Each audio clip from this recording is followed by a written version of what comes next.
Good evening, and welcome back to another episode of Brothas-in-law. I'm Corey Taylor. As you know, I am a former Virginia State Trooper with 7 years of service and a retired Navy Chief Petty Officer.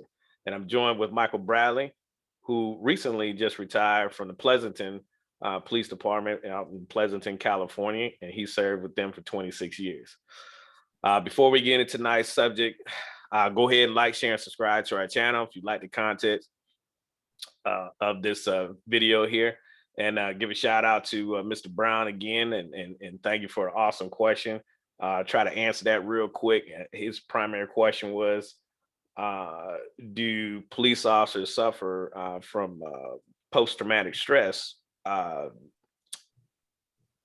doing policing? Simple, quick answer. Yeah, they suffer from it. I mean, because you gotta keep in mind of all the things that they see out there on the road day in and day out, and trying to bottle all that up and then go home. And and a lot of officers ultimately end up taking their own lives because of it. So yeah, it's a real thing within the police department. So thank you, Mr. Brown, for that question, and keep on watching, hitting that like button for us. Mike, tonight's topic, lot to cover. Tonight's topic, we're going to talk about racism in policing. Yeah. Right. Yeah. Is it real? Yeah. I mean, I'm not going to say it doesn't exist. That would be like saying racism doesn't exist in the world, right? Right. It exists in police. I'm sure that there are some officers out there who have biased opinions about races of people. Sure. Just like everything. Now, obviously, in policing, you definitely don't want that, because when you're working as a police officer on the job, you are supposed to be serving the community no matter what the community looks like, right? Mm-hmm. Now, us, we are sitting here when we talk to the community about police work.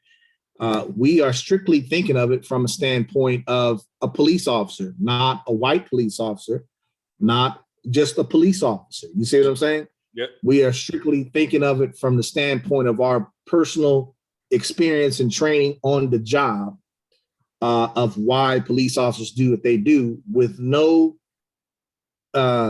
sense or care what color the community is that we're dealing with.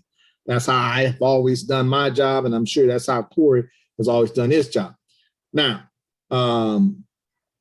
we talk about, how do you combat racism in a police officer? I guess you'd have to start with the hiring process, that right out the gate. Right. You become, you know what I'm saying? When you become a police officer, it's an extensive background investigation.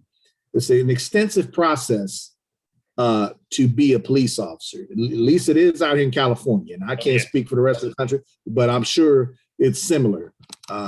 You got a serious background investigation you have to go through. Once that's completed, obviously you got to pass an academy, which is like 6 to 9 months. You're being put on a field training program, which in our department at the time was 3 months long. And then you have about a year long of probationary status before you're done with at least the certifications, if you will, for being a police officer. Yeah. What do you think? Yeah, that's accurate. I remember myself going through the hiring process with the state, and it was probably about almost a year-long process, probably right about 10 months. I mean, the background investigation was very, very detailed. I mean, I had to go all the way back to high school to find someone that knew me in high school, a teacher, that can talk about my character. I mean, it was very detailed. I mean, obviously you do your polygraph test, and they look at your social media to see, what you're doing on social media, to see if you're gonna bring any type of discredit to the state police department. So I mean, they're digging into you. I mean, and they're doing their part, and then also, that's like you said, going through your training and stuff at the academy, and I mean, from the very beginning, for a long time before all this racial tension came to its head, state police has always been talking about bias and non-bias training. I mean, like I said, we were talking a while ago. Uh, you know, every time if you went to training, you were read the department policy on bias and not being biased. And every event you went to, special assignments you went to, state police. I mean, we can get assigned anywhere in the state. If they need 10 troopers, working the state fair, then you know what, we got to go work the state fair. But even when you get there and you have your little roll call, whatever, they're reading department policy about being biased and not biased. They're reading the policy. I mean, it's embedded into your head, right? So I think in that aspect, now I don't know if it's like that throughout the country, but I know in Virginia they're on the ball with that as far as state police goes. Yeah. And there's plenty of bias training out here in California too. I mean, on a regular basis. Yeah. Especially within the last, 5-6 years or more. Mm-hmm. You got plenty of that. I mean, and it's tough because, a racist person who wants a job as a police officer, they're not just going to come out and say, "Hey, by the way, I'm racist." You see what I'm saying? Right. You're not going to get that. And if you do get that, then that's a very easy decision to make. No, next, right? On to the next. But at the same time, I think that white officers will come into a job with, just like black officers for that matter. We all come into this job with our own perceptions, biases, or whatever it may be, just based off of our life experiences. Yeah. You know what I'm saying? True. The question that somebody had for me was about what do you do if you have a white police officer who comes into this job and they basically where they came from or their personal experiences in life, they were not around black people. They have no experience of being personally around black people. Mm-hmm. They have had no personal relationships with black people. And they come into this job where suddenly they may be put into a situation where now they're exposed to a lot of black people. Right. How do they adjust to that? Well, obviously that's a little difficult for us to answer because we're not that white officer. But I think that those officers have to almost reprogram themselves, because if they have a lot of false perceptions about black people, they clearly have to reprogram themselves of what they should be thinking when they're dealing with someone who's black. Mm-hmm. When you're doing the enforcement side of things, well, the enforcement side of things, really, you got to be safe. You can't use someone's color as to change what you're going to do. You see what I'm saying? In other words, if I'm going to handcuff you a certain way and I'm trained to handcuff you a certain way, depending on that circumstance, you can't look at a person's color and say, well, I'm going to change how I'm going to handcuff you because you're black. You see what I'm saying? You're trained across the board how to handcuff people in various circumstances, various ways. And you have to apply that training no matter what the suspect looks like. Mm-hmm. You see what I'm saying? Mm-hmm. It's difficult, to understand a true solution to weeding out racist police officers. And one of the main ways that I can think of is shortly before I retired, well, not shortly before, but for a long time, we would have to give some kind of disposition after our traffic stop. Mm-hmm. So that disposition would include the race of the person that we stopped, the age range of the person that we stopped, the reason why we stopped them, and the disposition, what we did after that stop. We'd have to give that disposition after every traffic stop that we did, So there was a record kept of who we were stopping, why we were stopping them, what was the age and race of the person that we were stopping, so that we can look at them stats later and we can try that's an effort to try to, is there a pattern that we can recognize from any one of our officers that they're stopping someone who is Black too much, or they're stopping someone who is that too much? And what is the disposition? Are you only giving tickets to the Black drivers versus no tickets to the white drivers, or whatever it is? You see what I'm saying? That was a way that we can look at something like that. Yeah, that's very good point. Go back to your point about guys and girls and ladies coming into the police department. I mean, it again with the state. I mean, that's day one. They were hitting us with, you know, the difference between being biased and non-biased. I mean, day one in the academy, all the way through, and it said till the day you leave or the day you retire from the state police department, you're always going to get that department policy on bias and being biased and non-biased.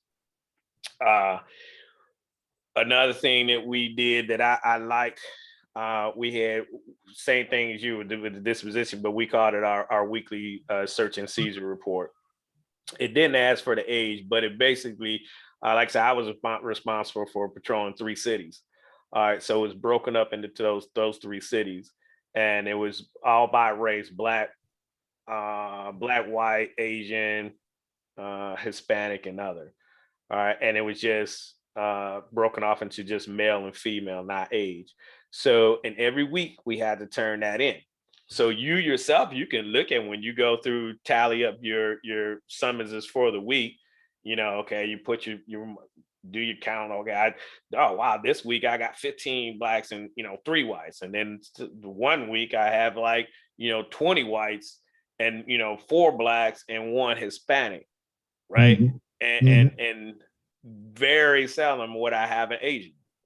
I'm like, well, Asians aren't getting targeted here, but you know what I mean? Well, we don't have a high population. I mean, we do, not in my 3 zone areas that I patrol, but if you would go into, Norfolk, Virginia Beach, you may get a higher rate of Asians over there because you have more Asians that live over there in the Virginia Beach area than you do out here in Suffolk or in Portsmouth, which is a predominantly Black city over here. So depending on where you are, every week your numbers, it could be, if you have Portsmouth to patrol you, well, you're gonna probably have more Blacks because it's more Blacks living in that city than there are whites. You know what I mean?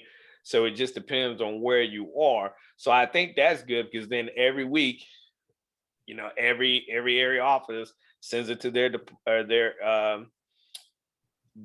division, and then the division sends it up to headquarters up in Richmond, and they tally it all up. So if you get that complaint, well, I think this guy's, he's targeting Blacks. Well, they can pull that up and look at his numbers that he or she's, doing, and they can look and see, okay, yeah, man, you have been targeting a lot of Blacks, more than whites, but that still doesn't make him racist. It just, I mean, that's just how it is sometimes. I mean, like I said, there have been times I could get no Blacks this week, or I can get no whites this week. And then some weeks I get nothing but white people and maybe a couple of Hispanics here and there, Yeah. No, that's true. I definitely see what you're saying, because it's just like, if you work predominantly in a Black neighborhood, well, naturally, most of your numbers are going to be Black people that you stop. Right. Officers have to stop people. That's part of their job. They don't just sit back and wait for calls for service. They also have to be proactive. And proactivity is doing traffic stops, making pedestrian stops, things like that. So if you work in a Black community, well, clearly your numbers are going to show that you stopping more Black people than any other race. Right. Same way with a white community. I actually worked in a community where it was predominantly white. Plus, it's in California, is a predominantly white city.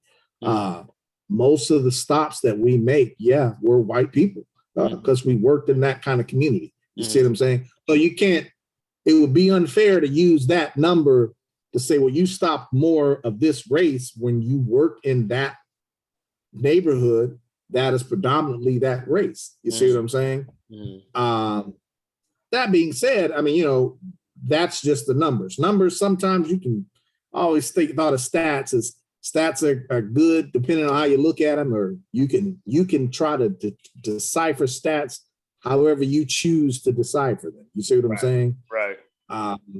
But, you know, getting back to how do you combat racism within a police or within law enforcement, as far as how law enforcement is applied. Well, that's one of the first things I can think of, is that the background, make sure you try to find something in the background of these officers that are being hired that may point to something like that, and take it seriously. You see what I'm saying?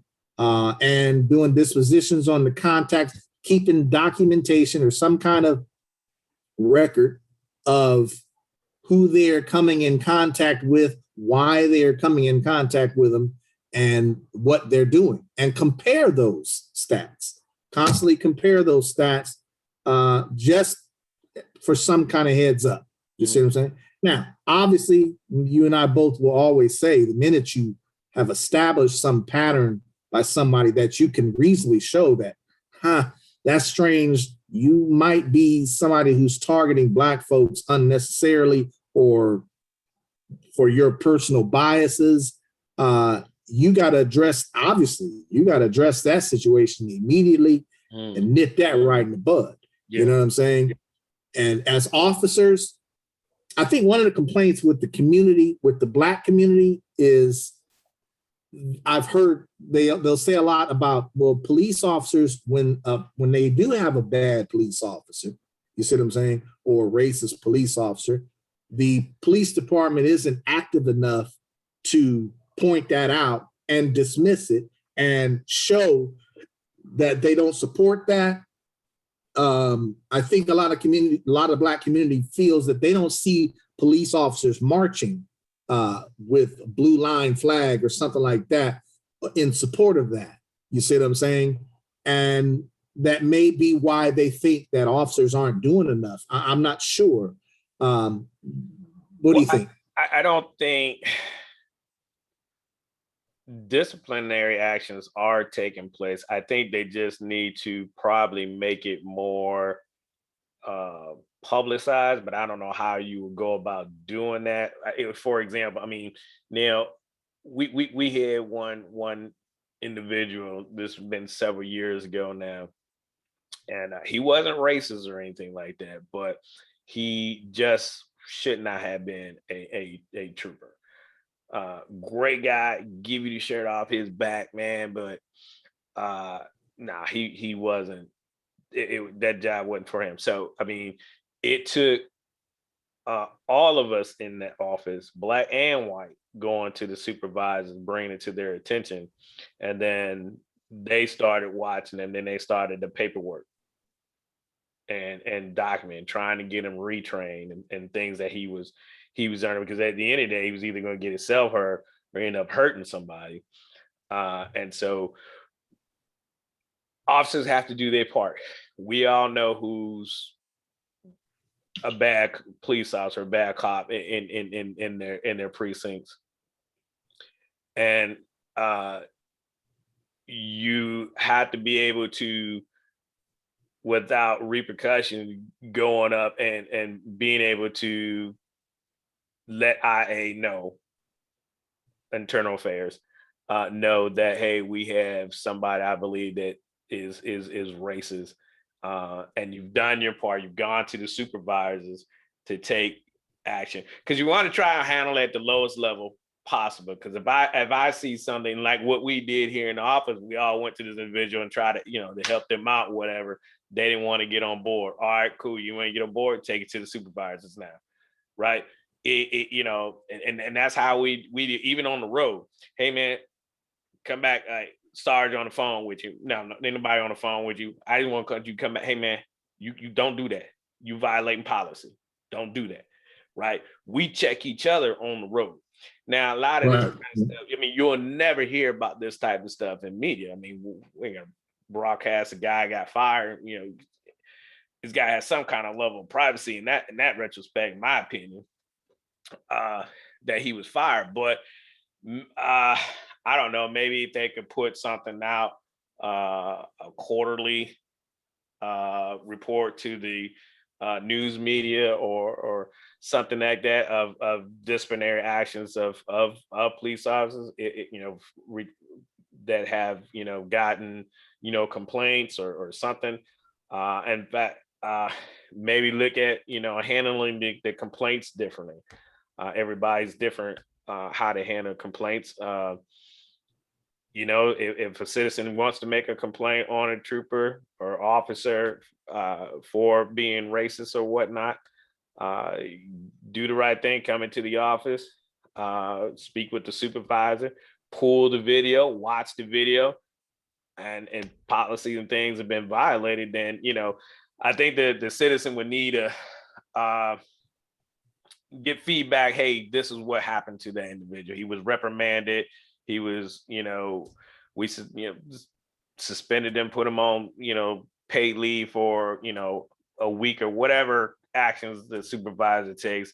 Let the citizen know so that they know that actions have been taken in the matter.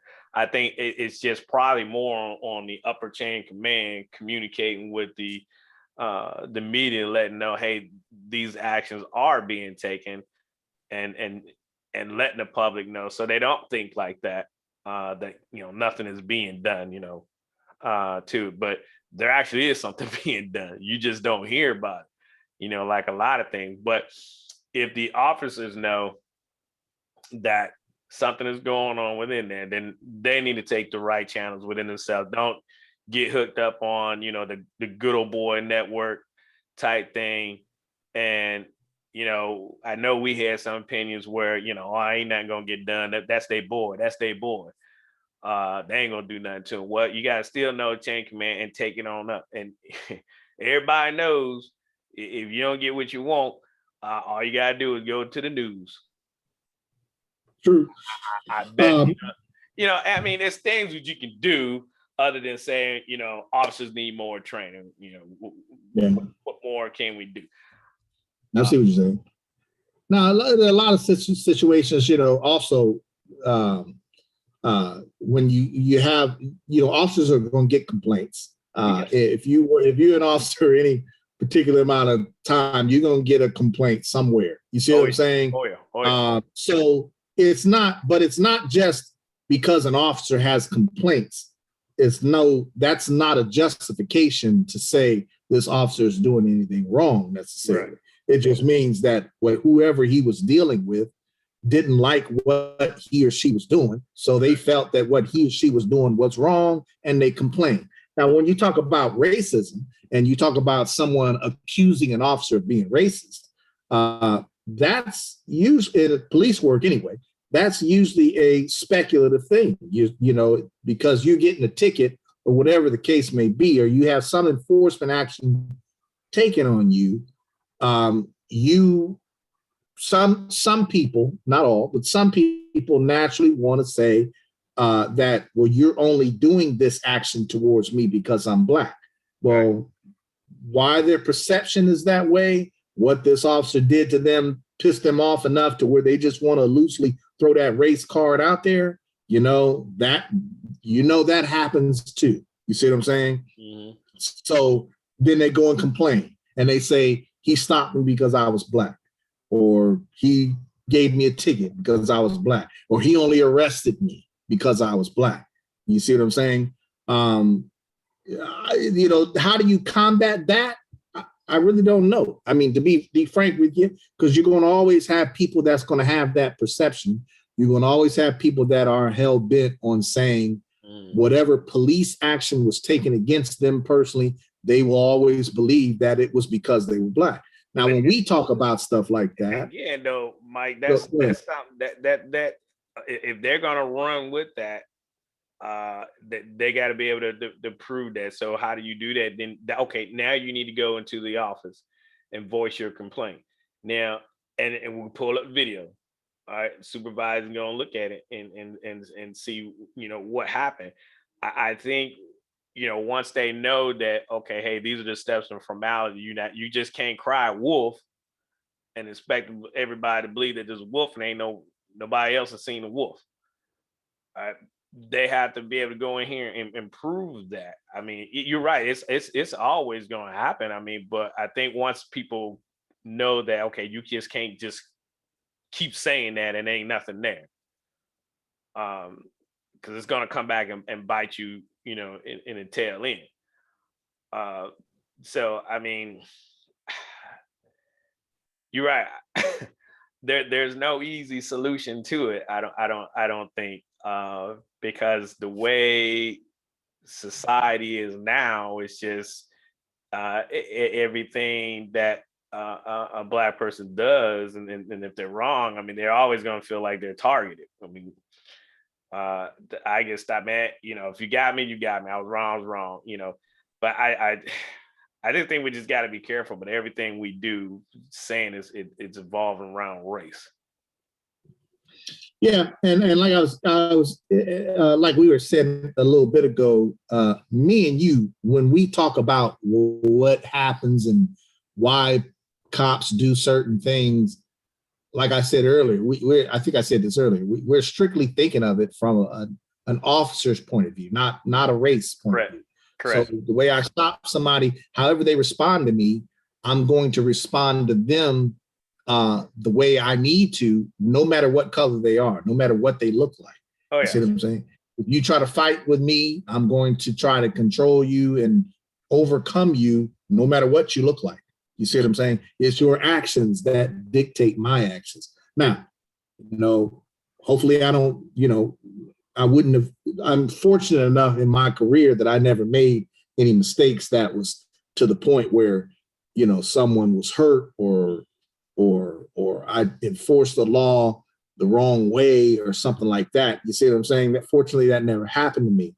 But I want the community to understand, when we say this would raise a red flag to a police officer, it's raised red flag no matter what color you are. Right. And this is why it raises red flags. Right. So I want to make sure the community understands that with us, Mm-hmm.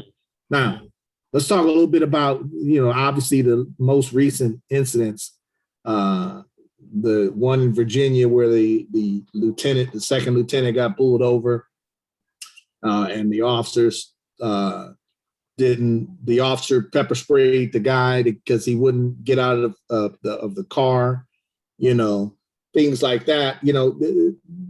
Could that have been handled differently in a way? Well, first of all, we got to have all the facts, right? And the way I understand it, and you were just telling me a bit ago, is that the guy had driven like a mile before he pulled over. So they initiated their lights on him to pull him over for expired registration tags.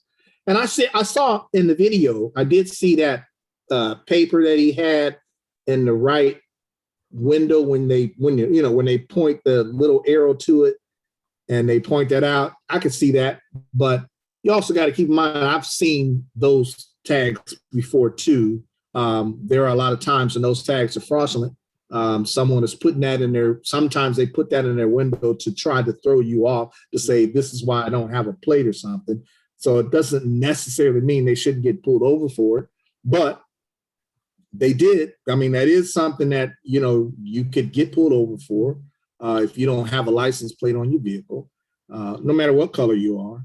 And I'm sure at nighttime, you driving a vehicle with tinted windows all blacked out, I don't know what color you are. You know what I'm saying? I just know that somebody's driving a vehicle with no license plate, right?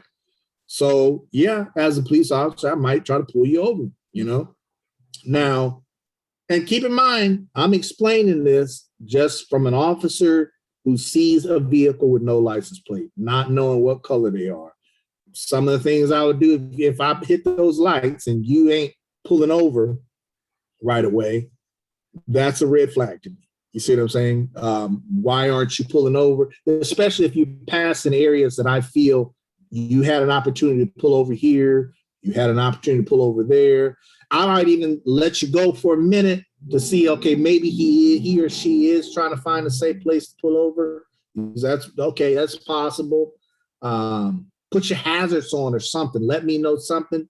But if you just keep going, and you just keep going, or now we're a mile down, I'm wondering, then I hit my siren on, it starts with my lights, then I hit my siren. So now I got lights and siren, so that there's no question that I'm trying to pull you over. Okay. This is why we always tell our citizens to pull over. Just pull over and stop wherever you are. You don't want to give that officer an indication that you are trying to flee, or this is now turning into a pursuit. Mm-hmm. But if you don't pull over and you drive a mile down the road, I don't know what's going on with you, who you are, why you're not. In my opinion, that's not normal for someone to drive a long distance before pulling over when they see lights and sirens behind them. You see what I'm saying? Yeah. So what do you think? Well, I mean, I'm not going to sit here and Monday morning quarterback what another officer does, but again, keep in mind, this literally happened 3 miles down the road from where I live, just the next town over.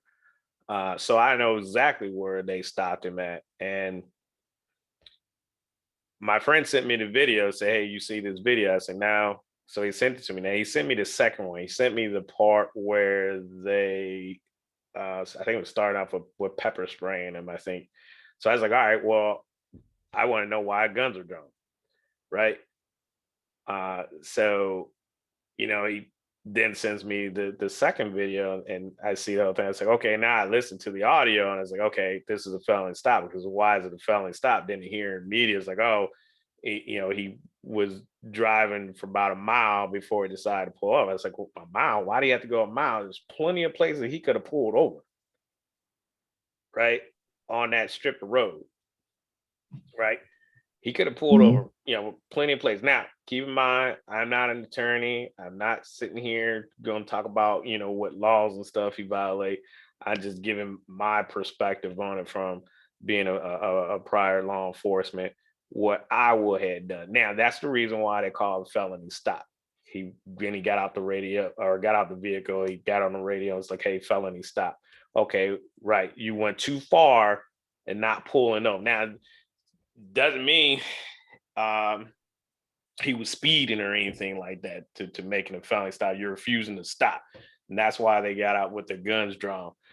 But I think he in his. Okay, let me hit the pause. Now, some citizens, hold that thought.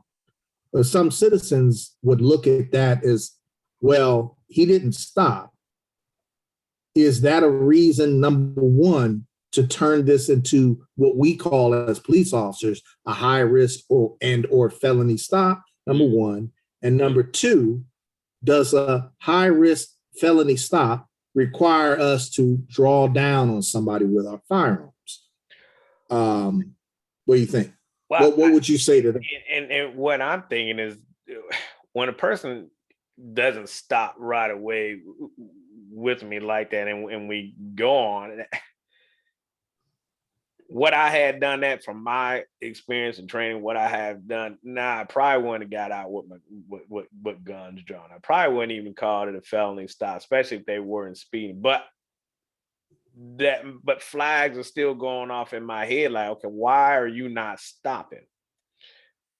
Did you, are you trying to hide something in the car, drugs, weapons? Why are you not stopping when there was plenty of spaces to stop?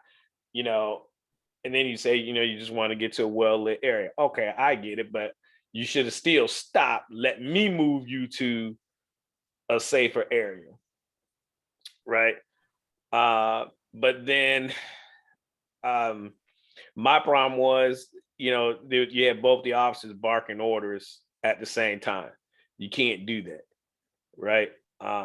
If I'm the initiating trooper initiating the traffic stop, I'm running that scene. If you coming up to assist me, you just are you either got your taser out or whatever, and bagging me up. I'm the one giving the commands, right? So that was confusing right there. Would I have pepper sprayed him? Me, probably not. I typically, oops, that's my timer. No, we're 30 minutes in. Yeah.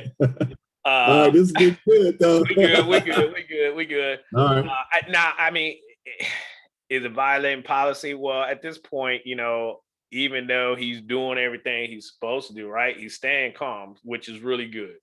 I take my hat off to that young man for staying calm, right? But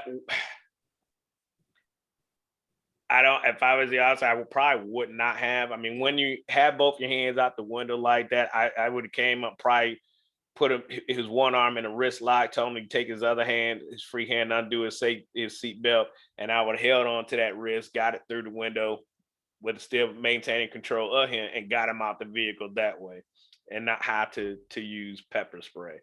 Was he wrong for pepper spraying? No. I mean, I have personally never pepper sprayed, but I've had partners that have used pepper spray on people because they're refusing to get out of the vehicle, whatever, stopping their investigation for whatever case may be, being in a pursuit or whatnot, and not getting out the vehicle. I think,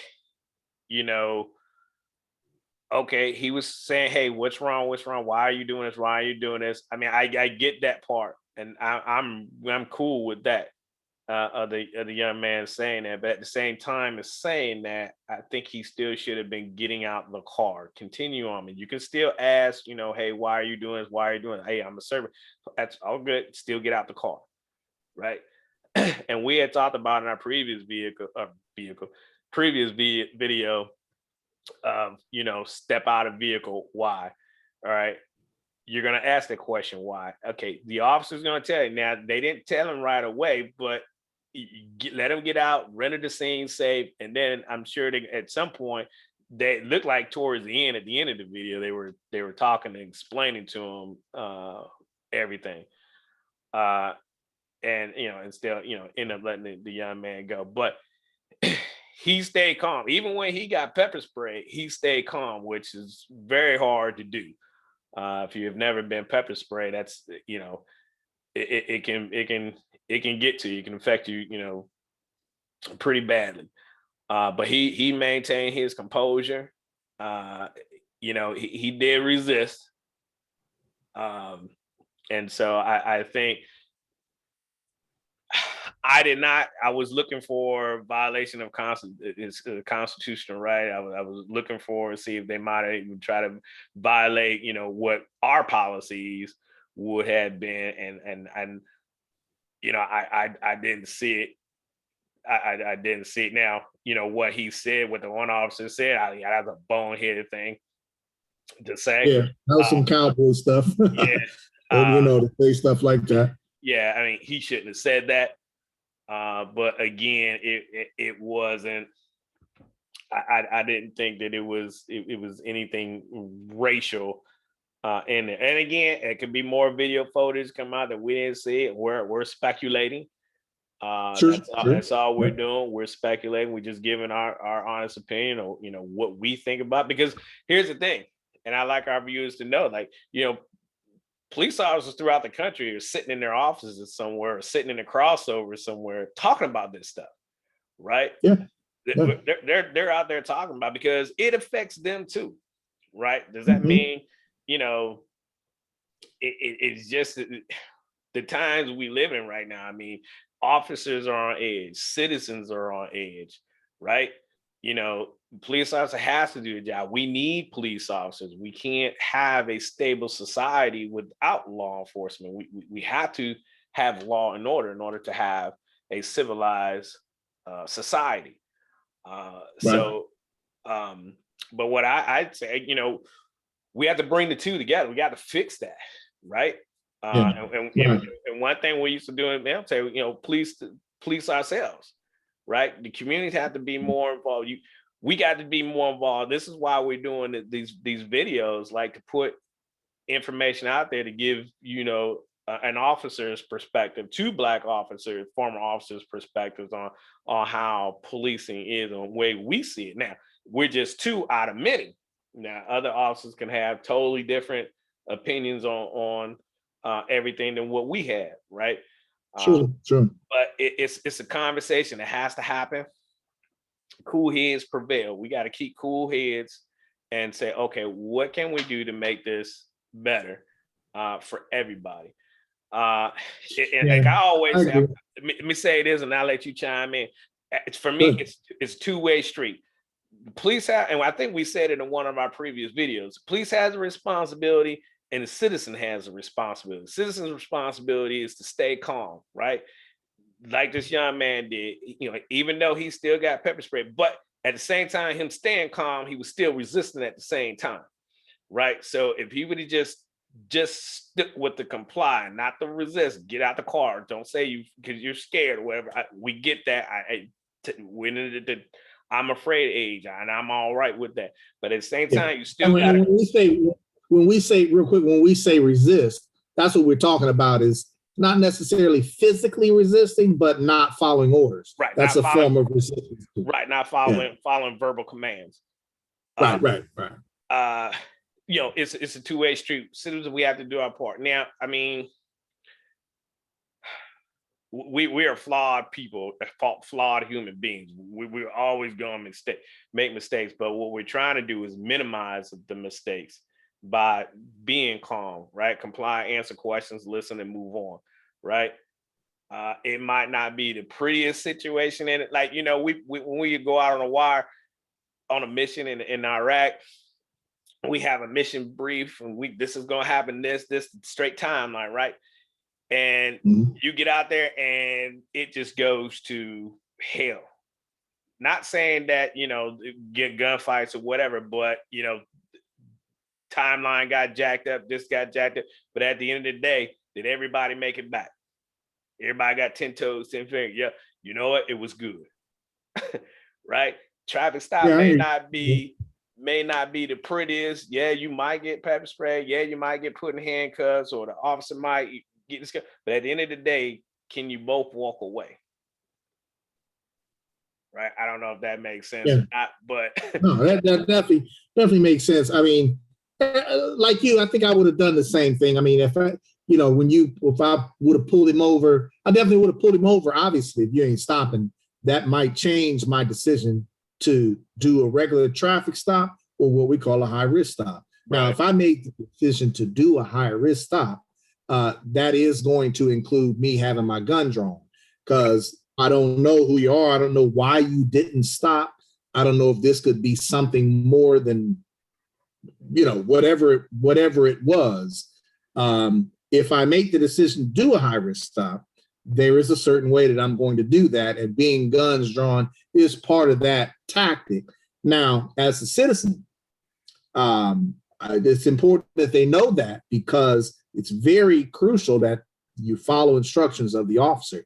Now, once I get up there, for me, a high risk stop, part of that high risk stop is ordering the driver out of the vehicle. So I think it's important for citizens to understand there's case law out there.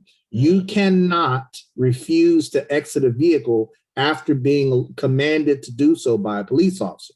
I think people don't understand that. Now, here's, I think, where they get a little confused. If a police officer asks you to exit the vehicle, like asking for your permission or giving you the choice, that then you don't have to get out. If an officer says, ma'am or sir, would you mind stepping out of the vehicle? And you say, no, I don't really want to step out of the vehicle right now. Then, okay, that's legal. You don't have to step out of the vehicle. But once that question turns into a command, if I am the officer and I say, well, actually, I do need you to step out of the vehicle, you need to step out of the vehicle for me. That's a lawful order. Because when you're on a traffic stop, you are detained. You're not free to leave. You're not free to go. You're not free to do anything that you're not directed to do by the officer. Right. So if that officer says, okay, I need you to get out of the vehicle, you have to get out of the vehicle. You cannot legally stay seated in a vehicle. Case law. There's case law that dictates that. Matter of fact, it's case law from Ohio that dictate getting in and out of the vehicle, being directed to leave a vehicle by the officer. So the pepper spray, I don't know if I would have done that either, to tell you the truth. Yeah. I mean, pepper spray is not, these days it's not considered a high level of use of force, but it's still pepper spray. It burns. It hurts when somebody gets sprayed. I'm not sure if I would have done that because he had both his hands out the window. They could have went up, like you said, like we trained to do a wrist lock, get him out, get control of his arms and escort him out the vehicle. I probably would have done that too. The cowboy stuff's about saying, whatever they said that was inappropriate, you should be afraid. When he said that, reportedly, when he said that, as a matter of fact, he did say, I saw that in the video actually. So I think officers need to back that up and they need to understand what it may look like.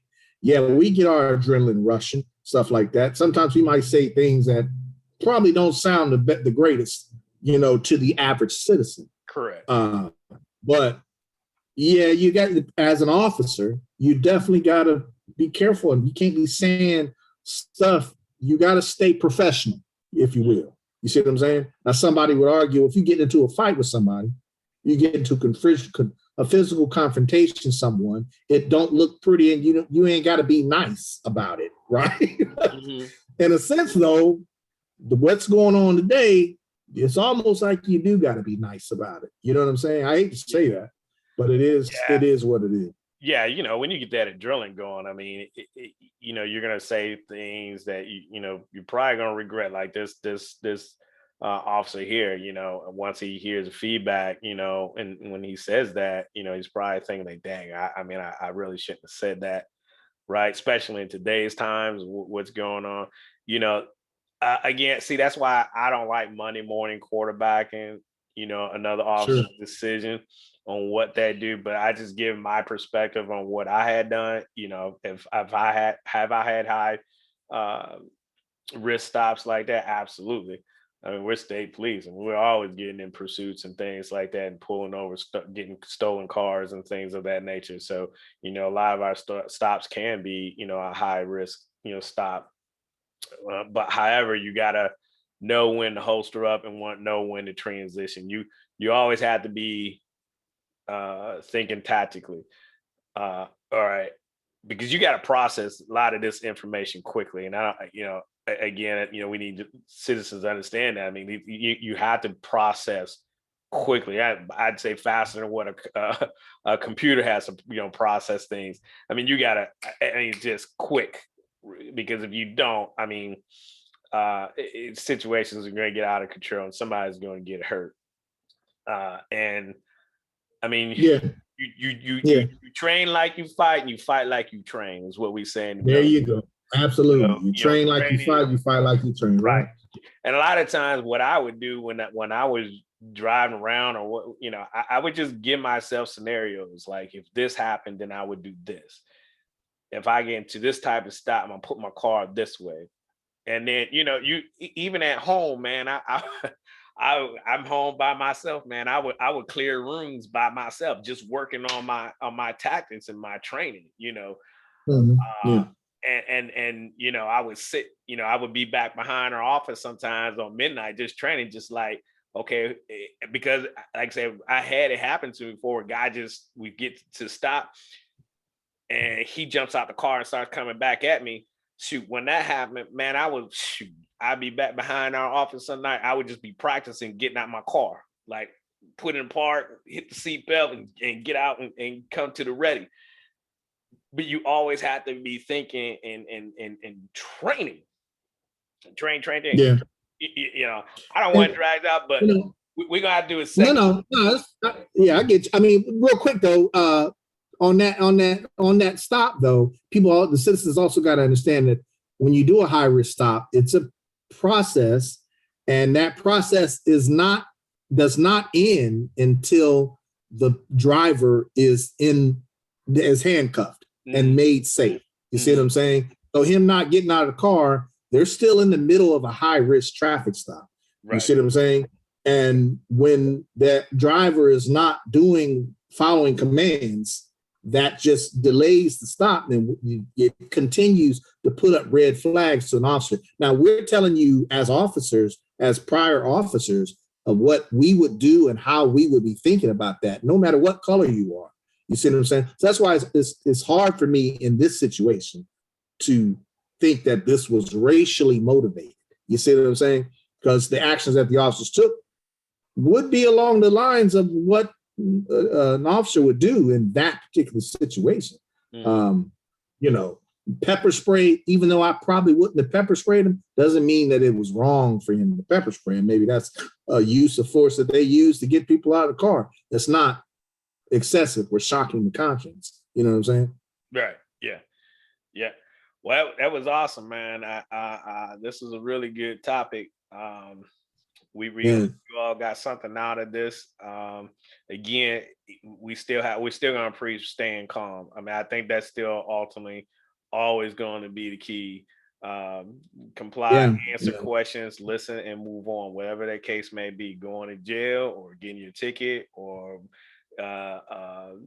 getting a warning, but whatever the case may be, your end objective is to be able to move on, and so is the officer's objective is to move on, right? And right or wrong, that is very crucial, that you do what the officers are ordering you to do, because you don't know what kind of officer you're dealing with. Correct. You see what I'm saying? To be real, to be fair, well, you don't, as a citizen, you don't know what kind of officer. That officer might, who knows, might be a messed up officer, might have low training, might be too excited, might be whatever the reason is. You don't want to give that officer a reason to feel that they have to take more action than what they're doing. So don't try to take off or something. And I wanted to cover that last incident, but I don't think we got time for that. But maybe next show we'll talk a little bit about that. We'll definitely continue the one that happened, I think, on Sunday. About the taser versus firearm. I do want to cover that, so we can cover that on the next show, definitely. Yeah, no doubt. So, hey, listen, if you like this content here, like, share, and subscribe to our channel. Leave a comment below. Let us know what your thoughts are on how police should be so-called reformed. What are some of your suggestions that you think should take? We'd like to hear your comments, and we'll read them on our next show. We love those comments, because whatever ideas you come up with as far as how police should be reformed, we would love to hear that and then give you an answer to why we think that's either a good idea or not a good idea. You know what I'm saying? Because we might have a view on it, that a tactical view on it or a training view on it that you may not know about. So we love those questions. Yeah, we love that. So thank you guys for watching and listening to us, and continue to support us and take this this journey that Mike and I are on to the next level by liking, sharing, subscribing to our channel. So until next week, everybody, y'all be blessed and have a great rest of your week. Peace.